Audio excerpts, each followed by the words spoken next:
영성을 하는데 저에게 교훈을 주는 새 영성 이야기가 있습니다.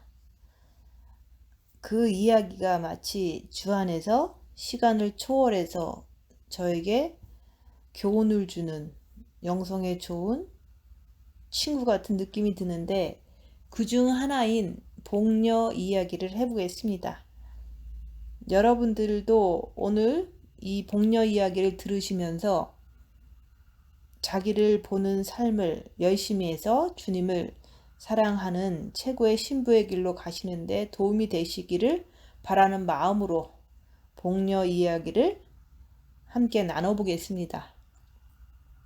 옛날에 사람들은, 그 옛날이라는 것은 주로 중세 시대세를 말하는 거예요. 옛날에 사람들에게 성인이라고 인정받는 한 사람이 있었습니다. 그 사람에게는 주님께서 말씀하셨어요. 저기 수녀원에 가면 너보다도 더 많은 빛을 받은 사람이 한 사람 있단다. 그래서 그 성인은 주님이 말씀하신 그 소리를 듣고 그 수녀원에 찾아가서 주님이 말씀한 그 한 사람을 찾으려고 그곳에 있는 수녀들을 다 불러 모았습니다. 그런데 그들 중에는 아무리 찾아봐도 빛을 받은 사람이 안 보였습니다. 그래서 그 성인이라고 부르는 그 사람이 원장 수녀에게 여기 모인 사람들이 다냐고 물었습니다. 근데 원장 수녀는 한 사람 있긴 한데 그 사람은 볼 필요도 없다고 말했어요. 왜냐면 그 수녀는 그 수녀원에서 아무 존재감이 없이 사는 수녀라고 생각했기 때문이죠. 그래서 그 수녀는 그 수녀원에서 바보 취급을 받는 사람이었기 때문에 볼 필요가 없다고 얘기한 거죠. 그런데 그 성인이 쫓아가서 그 수녀를 찾아갔더니 정말로 예수님이 말씀한 빛이 가득 찬 수녀였습니다. 그 성인은 그 수녀 앞에서 무릎을 꿇었습니다. 나보다도 더 많은 빛을 받은 사람이 바로 여기 계시군요 하면서 그 사람의 이름은 복녀예요. 그 복녀는 그 사실이 알려짐으로 인해서 그 길로 그 수녀원을 떠나서 다른 곳으로 떠났다고 합니다.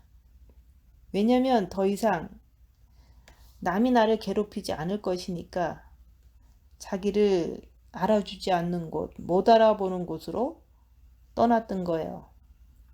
이것이 복녀의 이야기입니다. 이게 바로 복녀의 영성 이야기예요.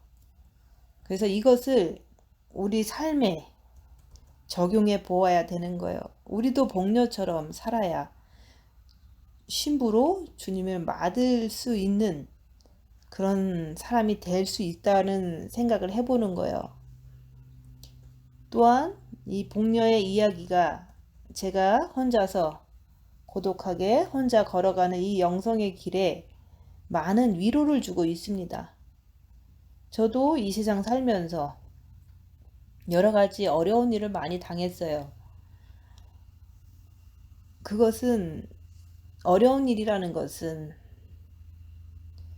늘 남을 섬겨야 하고 그것도 하녀처럼 말없이 남을 섬겨야 하고 늘 손해보는 삶을 살아야 하고 늘 입 다물고 살아가는 것, 그런 것을 통해서 참 옳은 것도 옳다고 얘기 못하고 그냥 많이 이렇게 살아왔죠.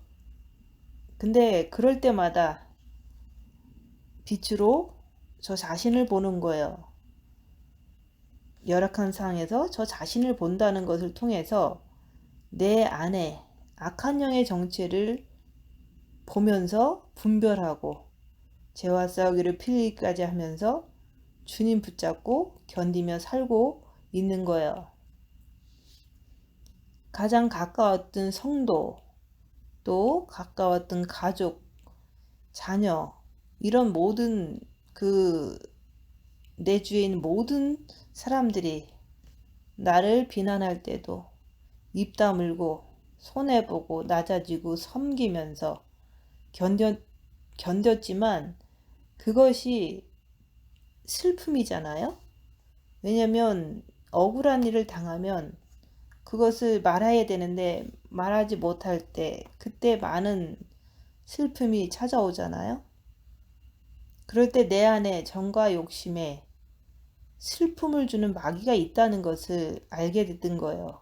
인정하게 됐던 거예요. 슬픔이라는 것을 며칠 동안 그 속에 푹 잠겨 있으면서 그 슬픔을 맛보면서 주님을 바라보려고 애쓰면서 견뎠던 거예요. 그럴 때 주님이 빛을 주십니다. 슬픔이 찾아오면 이 슬픔이 있구나 하면서 이 슬픔을 주는 그 마귀라는 정체를 인정하는 거예요. 그럴 때 주님을 더 마음으로 붙잡고 매달릴 때 주님은 빛을 주신다, 그 얘기를 하는 거예요.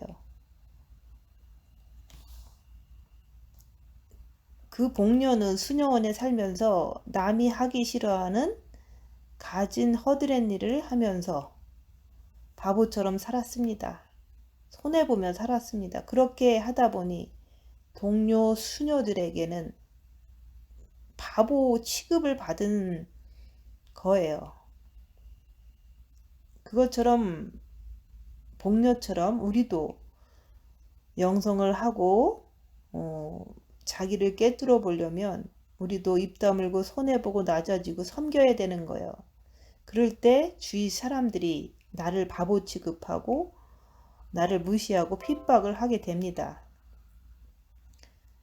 그런 모든 일들이 우리가 남이 먹기 싫어하는 남은 밥을 내가 먹고 남이 먹기 싫어하는 음식 찌끄러기도 내가 먹고 남이 하기 싫어하는 기름때 잔뜩 묻은 그 후라이팬도 내가 닦고 남이 하기 싫어한 설거지 뒤처리를 내가 다 하면서 무거운 물건은 내가 처리하고 남이 먹자고 하는 것이 내 입맛에 안 맞아도 아무 말 없이 그것을 요리해주고 이런 것이 바로 손해보는 삶이죠. 때로는 과일을 샀는데 그 과일이 너무 맛이 없으면 남들은 먹지를 않아요. 그러면 그것을 제가 먹죠. 이런 것이 복녀의 삶인 거예요. 또 남이 콩을 파치라고 하면은 그냥 네 하고 마는 거예요. 대꾸하지 않고 반항하지 않고 싸우지 않는 거예요. 그게 바로 복녀의 삶이다 얘기하는 거예요. 그래서 복녀처럼 삶을 살다 보니까 내가 먹고 싶은 거 못 먹고 내가 먹기 싫은 거 먹어야 되고 힘든 일도 도맡아서 하고 남이 쉴 때 나는 일하고 이렇게 살다 보니까 내 안에 있는 악한 영의 정체를 더 뚜렷하게 꿰뚫어 볼 수가 있는 거예요.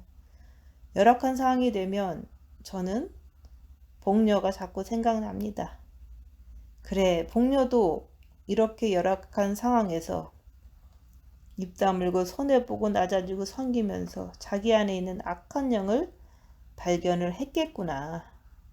그래서 주님께 더 엎드러져서 빛을 받은 거구나. 그렇게 그 복녀와 내가 이제 공감을 하는 거예요. 그리고 나도 이런 삶을 살면서 그래, 나도 복녀구나. 복녀라는 것은 복받은 여자를 얘기를 하는 거잖아요. 그래서 나도 악한 영을 발견하기 위해서 빛을 더 많이 받기 위해서 그렇게 입 다물고 손해보고 낮아지고 섬기면서 그렇게 살다 보니까 남이 나를 바보 취급을 해요. 남이 나를 더 핍박을 해요. 더 무시를 하고 비난을 하고 나를 더 부려먹고 내가 바보인 줄 알고 더 많은 것을 빼앗아가고 사기를 칩니다. 그럴 때마다 저는 어떨까요? 저도 무시하는 거 다 알고, 저도 손해보는 것을 하면서 속은 좋지는 않잖아요? 그럴 때마다 저는 내 머리에서 어떤 것이 나오는지 보는 거예요. 내 몸은 어떻게 반응하는지 보는 거예요. 제 마음에서 어떤 것이 나오는지 보는 거예요. 그것을 보면서 악한 영의 정체를 내 몸 안에서 밝히면서 늘 꿰뚫어 보게 되는 거예요. 그래서 전에는 내가 이렇게 반응했었는데 지금은 내가 이렇게 반응하는구나. 이런 것을 보면서 내 영의 성장의 정도를 분석해 보는 거예요. 그러면서도 주님을 바라보면서 열악한 상황 때마다 더 주님께 엎드려서 빛을 받는 거예요. 복녀도 그럴 때마다 빛을 받았던 거예요. 그래, 복녀도 그렇게 했구나. 괜히 입 다물고 손해보고 낮아지고 섬긴 것이 아니었구나. 그래서 그 복녀는 자기를 보기 위해서, 빛을 받기 위해서 스스로 입 다물고 손해보고 낮아지고 섬기고 그렇게 했던 거구나. 자기를 보면 볼수록 자기 안에 악한 영을 분별하면서 주님께 더 엎드러져서 빛을 더 많이 받은 거구나. 빛을 많이 받았다는 것은 그만큼 영이 성장했다는 말이에요. 빛은 어둠을 밝히는 역할을 하잖아요. 그래서 빛을 많이 받으면 내 안에 있는 악한 영을 더 잘 꿰뚫어 볼 수 있기 때문에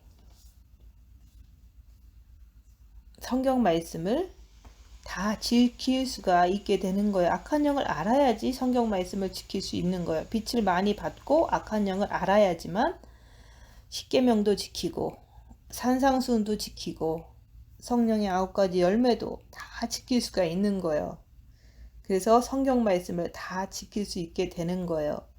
여러분도 빛을 많이 받기 위해서 악한 영을 분별할 줄 알기 위해서 복녀처럼 입 다물고 손해보고 낮아지고 섬기고 그렇게 해볼 생각은 없으신지요?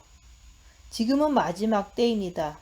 주님 오실 때가 점점 더 가까워지고 있습니다. 그렇게 복녀 같은 삶을 사는 자가 결국 빛을 많이 받게 되어 빛나는 그리스도의 최고의 신부가 되는 거예요. 최고의 신부로 준비되어서 다시 오실 주님을 맞이하시기를 예수님 이름으로 축원드립니다.